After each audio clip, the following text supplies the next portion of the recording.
Atceraties, ka šajā vēstures brīdī, iespējams ap 40. un 50. gadu, pastāv daudzas dažādas kristietības formas, jo Jēzus mums mācīja, ka debesu valstība ir mūsu iekšienē. Tātad viss ir ļoti daudzveidīgi, viss ir ļoti demokrātiski. Un kas ir īpaši svarīgi, daudzi no agrīnajiem līderiem ir sievietes, tādi cilvēki kā Marija Magdalēna. Bet līdz brīdim, kad nonākam pie Pāvila kristietības, tā kļūst pret sievietēm vērsta, ar stingru hierarhiju un ar ortodoksālām dogmām. Tātad iespējams esat dzirdējuši, ka agrīnie kristieši tika vajāti. Ziniet ko? Viņus vajāja Pāvils. Okay?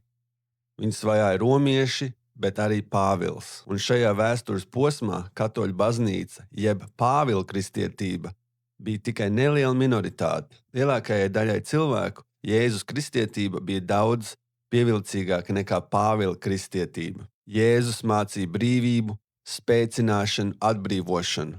Pāvils mācīja paklausību, disciplīnu, upurēšanos. Tā ir liela atšķirība. Tātad cilvēkiem Jēzus bija daudz pievilcīgāks. Bet tā kā Pāvila atbalstīja Romas impēriju, viņš uzvarēja. Pāvils ne tikai vajāja citas kristietības formas, bet ar Romas impērijas palīdzību ātri izplatīja savu kristietības versiju. Un tagad mūsdienās visi kristieši seko Pāvila versijai.